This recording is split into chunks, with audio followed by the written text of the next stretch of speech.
Melody decided to sit down and give everyone another story time, and this one was definitely heavy. She opened up her files and shared police reports that go all the way back to 2020, and with that, she gave us more insight into what really went on behind the scenes between her and Martell Holt.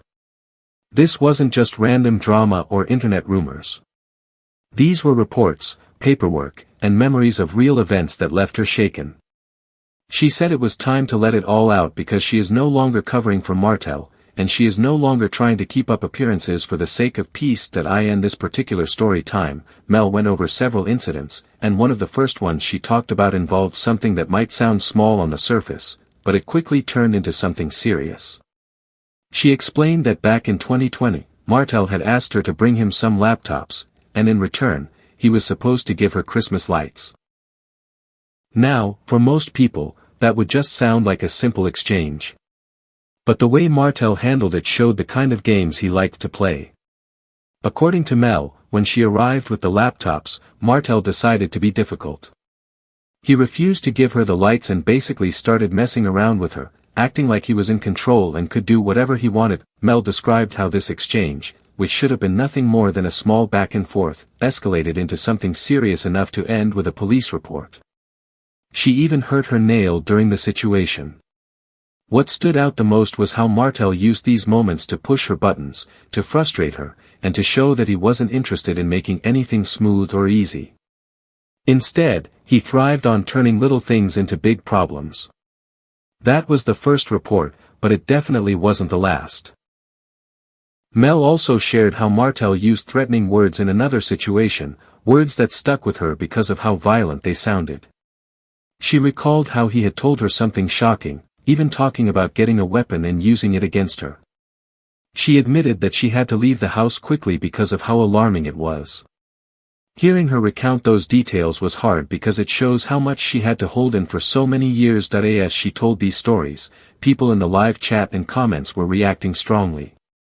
Some people were deeply supportive, telling her that they believed her and that they stood with her. But at the same time, there were others who still chose to defend Martell, brushing off what she said or trying to twist the situation to make it seem like she was exaggerating. Mel even questioned how anyone could continue to defend Martell after all this, considering his long history of disrespect and public behavior. While Mel was laying everything out, Martell was doing what he usually does when he feels exposed. He went digging through old memories, old footage, and even clips from the reunion shows, trying to paint himself as the victim. He even tried to flip the script and accuse Mel of being the aggressor. He said things like, "The abuser is no longer on my show," and he made comments that suggested Mel was the one who had put her hands on him, but Mel wasn't shaken. She said that she had police reports and receipts, and that everything she was sharing could be backed up. She pointed out how Martell always loves to bring up old situations, like the time at the Fletcher's house when she threw a glass after he embarrassed her by talking about Ariane Curry in front of her. For Martell, these old moments were his way of trying to justify his actions or distract people from what Mel was currently revealing. But Mel made it clear that those were not the same as what she was sharing now. Another part of her story time that caught people's attention was when she shared a text message exchange with Martell. In those texts, Mel told Martell that she was taking her kids with her and not allowing them to go to a party. She explained that she had agreed at first, but Martell's slick words and manipulative behavior changed her mind. She told him that the way he and his mother spoke to her that day was unacceptable, and she wasn't going to allow herself to be mentally manipulated anymore. In response, Martell tried to downplay the situation, but the exchange revealed something important. In one part of the texts, Martell even admitted to punching her, though he tried to make excuses for it. He said something like, "I'm sorry for that punch," as if that was just something small to brush off. Mel pointed out that those words, straight from Martell himself, were proof of what she had been saying all along. She said that no matter how much he tried to twist the story, he couldn't take back what he had admitted in writing. That was when Mel made it clear that she was done. She said she would no longer allow him to play with her mind, to make her feel like she was the problem, or to let him get away with hurting her and then covering it up. She said she had finally reached the point where she knew she could never go back, and that protecting her peace and her kids was all that mattered now. but even as she was telling her truth, Ariane Curry jumped into the spotlight again. Ariane posted online about being with Martell in Atlanta, but instead of being taken to a nice dinner, she was out at a food truck. People couldn't help but notice the difference between how Martell presents himself publicly and what he actually does in private. It was almost like Ariane was being used as a distraction, someone to keep Martell company while he tried to manage all the chaos around him. Mel also pointed out how strange it was that Martell had old videos and clips on hand, like the interview with Dr. Heavenly where she denied abuse. She suggested that he must have gone searching for those things, digging through his phone or the internet to find something to use against her.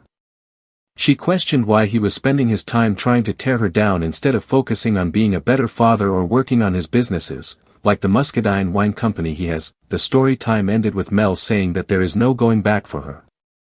She said that in the past, she stayed quiet during interviews, even when people like Tasha K pressed her for answers, because she thought maybe she and Martell could one day be civil for the sake of their children.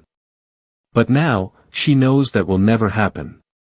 She said the damage has been done, and Martell's actions have proven over and over that he doesn't have her best interests or their kids' best interests at heart. Fans listening to this story time couldn't help but feel the weight of what she was saying. Many of them encouraged her to keep telling her story and to never let Martell silence her again. Others said it was hard to watch Martell try to flip the narrative, especially when he himself admitted things in text messages that proved Mel's side of the story. Even with all the support, Mel knows there are still people who will defend Martell no matter what.